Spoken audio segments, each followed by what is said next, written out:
Eastern Anatolia is an elemental terrain of grand vistas, hardy people, and extremes of climate. Much of its scenic beauty comes from its high plateaus and mountains. The region's average altitude is 1,500 to 2,000 meters.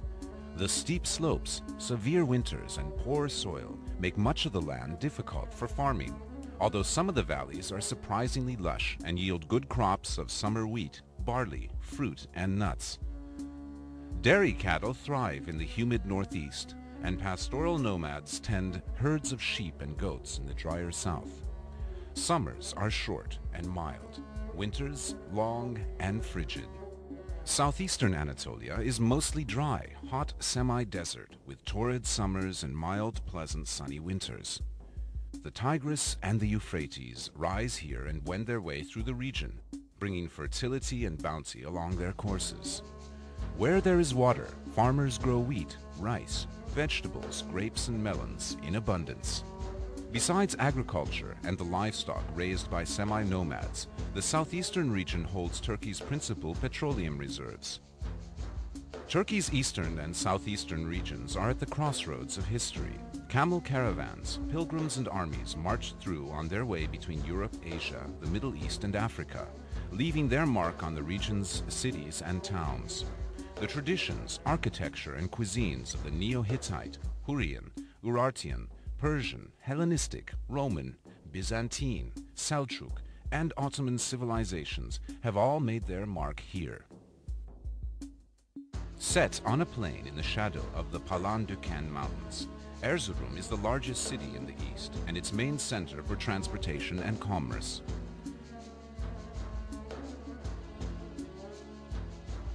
Although mostly modern, Erzurum boasts a citadel dating from Byzantine times, many spectacular Seljuk Turkish mosques, medreses or theological schools, and monumental tombs, as well as several important Ottoman-era mosques and a lively bazaar.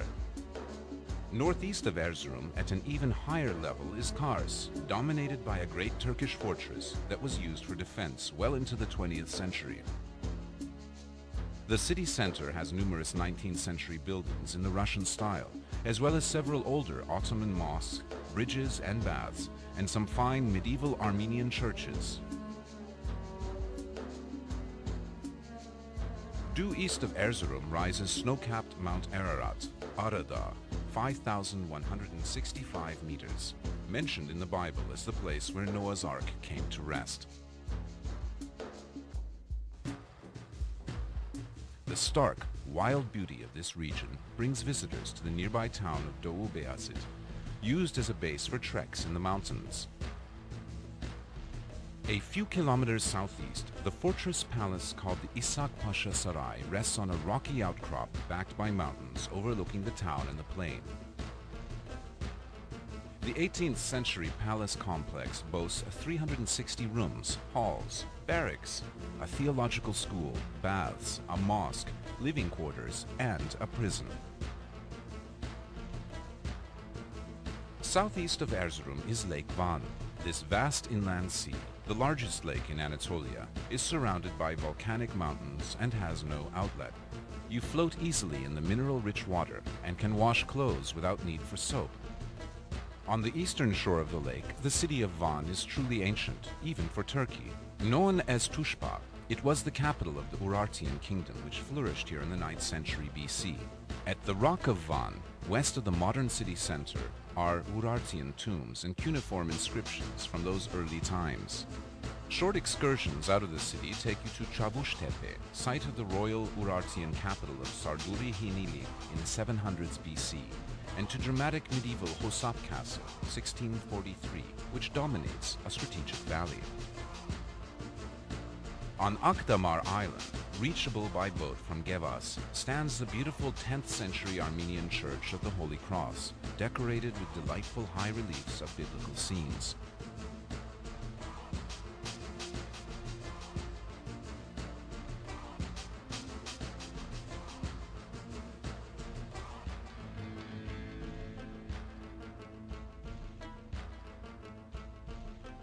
In southeastern Anatolia, Gaziantep is an ancient town that has become the region's modern commercial and financial center.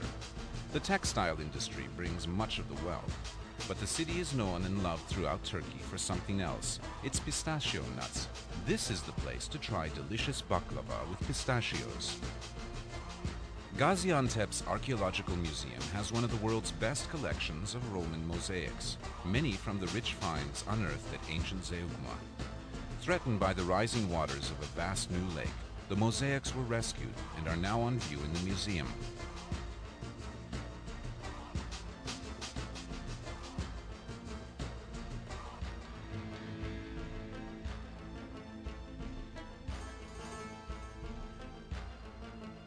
One of the most astonishing monuments in all of Turkey is the 2,000-meter-high summit of Mount Nemrut.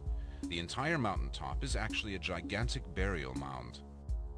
On its east and west sides are temples with colossal stone statues portraying the gods and Antiochus I Epiphanes, the king who built the temples 2,000 years ago and who may be buried beneath the burial mound.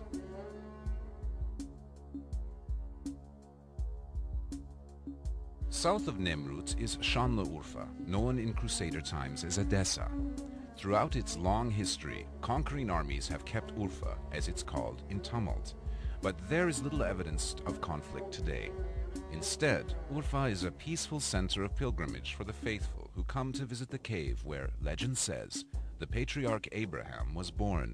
Speaking of Abraham, the Bible's book of Genesis says that he lived for a time in nearby Haran, a town of ancient-looking beehive-shaped houses made of mud brick. Wandering among its timeless scenes of village life, it's easy to imagine what life was like nearly 3,000 years ago. East of Şanlıurfa, across the flat, dry countryside, is Mardin, yet another ancient city with a biblical connection. It's the chief city in a region known for its ancient monasteries. Many of them were founded only a few centuries after Jesus preached and still use Aramaic, the language Jesus spoke in their worship services. Just outside Mardin, the Deirul Zaferan Monastery, once the seat of the Assyrian Orthodox Patriarchate, is a fine example.